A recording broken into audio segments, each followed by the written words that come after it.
I just think what Gaethje and his coach have planned is to utilize the legs when wrestling, especially with takedowns and defensive wrestling. He stated he's going to try to keep it on the feet. So why not do the same thing that Khabib does once he tries to take you down? Utilize your feet, utilize hooking those legs around your opponent.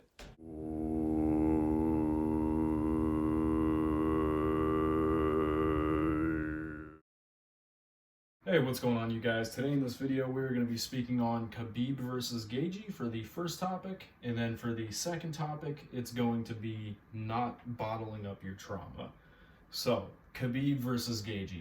I want you guys in the comments, first of all, to go comment who you think's going to win, who you're biased about, etc., your facts, your opinions about each fighter. And we're going to go into a deep discussion right now on both fighters to see who has a better chance of winning, who has more tools up their sleeve, and their stats vice versa. So, we know, first off, Gaethje has an excellent chin. Khabib has an excellent chin. I would say Khabib has an even better chin. Gaethje almost got exposed there in the last fight with Tony when he was uppercutted. He could have been dropped. He could have lost. That's a bit suspect. So I think Khabib has him edge-wise there. But I think, in my opinion, Gaethje is probably tougher than Khabib. He probably can outlast Khabib in the striking department if he's smart about it, throws a lot of good deceptive leg kicks with feinting, can outpace Khabib on the feet. But not to count out Khabib at all, because if you saw what he did to Conor on the feet, he threw that wild hook, knocked down Conor. People call that a farce, but they're not giving him enough credit for how good he threw that and how much timing he allowed with that strike when it connected. People are discrediting him for that, and I have no idea why. Conor should have been expecting that. Not to say that Conor wasn't punch drunk coming into that fight, because he was, but at the same time, he should have been more prepared to deal with Khabib's offense, especially on the feet, because that's one area you wouldn't expect to see from Khabib. If you're going to expect to see his wrestling, expect something entirely different in the fight, but also expect what's going to happen. Fighters do learn, fighters do evolve. Khabib's striking has evolved tremendously. And if he didn't prove that damn well in the Conor fight, I don't know what to say about that. But going on, let's look at their wrestling or grappling disciplines. Gaethje knows wrestling. I'm sure he knows jiu-jitsu. Very, very good wrestler. But Khabib knows wrestling. Khabib knows jiu-jitsu. Khabib knows also sambo and judo. Okay? These are all things that you have to take into consideration when weighing the pros and cons. Khabib beats him in this department. I don't care what you say. Khabib has more techniques under his sleeve. Khabib has been doing it since he was 6 years old. He's been wrestling bears since he was 6 years old. Okay, that's wild. Gaethje might be very tough. He might be extremely precise with his technique in wrestling and his jiu-jitsu, but Khabib has better techniques offensively, I would say. If he's going to go into this fight expecting to defensively out-wrestle Khabib when he goes for takedowns and trips in the clinch, it's going to be detrimental to Gaethje, I believe, simply because all of Khabib's past opponents have tried to do this very same thing to him, and it hasn't worked. So we need a different game plan if he's planning on winning this fight. And my thing would be offensively try to wrestle with Khabib, offensively try to outpace him, outstrike him on the feet, but conserve your energy, breathe properly, breathe in through your nose, out through your mouth, take deep breaths, relax in the cage, don't mouth breathe, don't hesitate, especially. Don't mentally, you have to always be focused. These guys have to always be focused. Gaethje has to be one step ahead of him at all times if he wants to win this. Gaethje, I think, has to throw as many leg kicks as he possibly can. I think Gaethje needs to mix it up, throw some, spinning elbows, maybe throw, some timed hooks in there. but also use a lot of feints.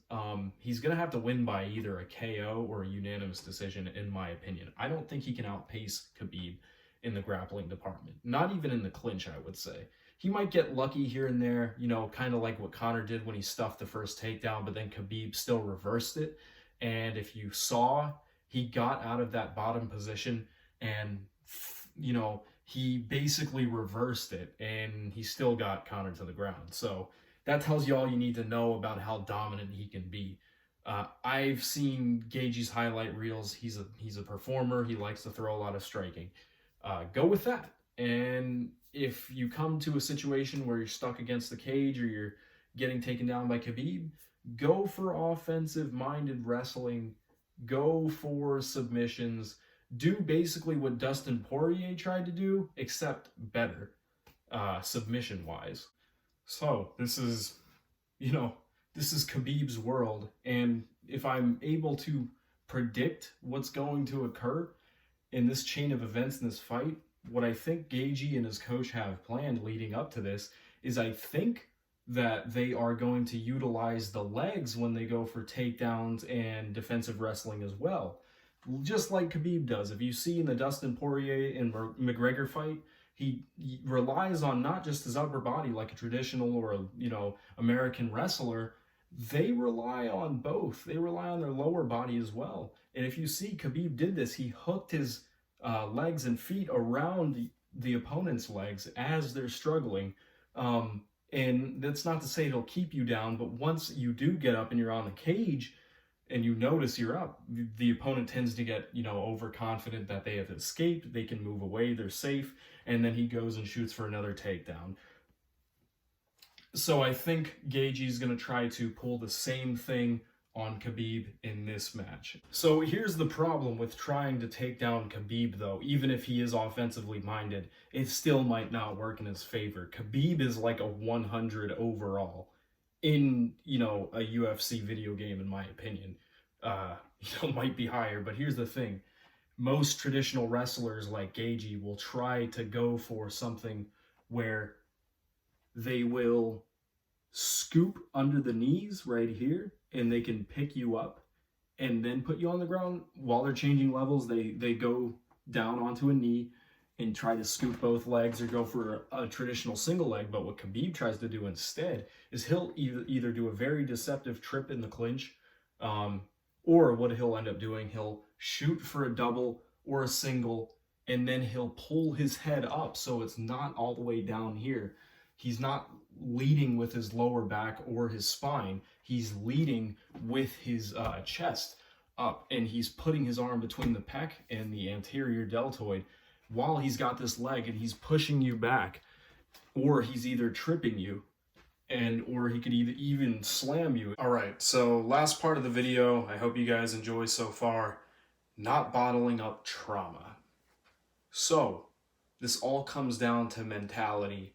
This all comes down to balancing your physical energies.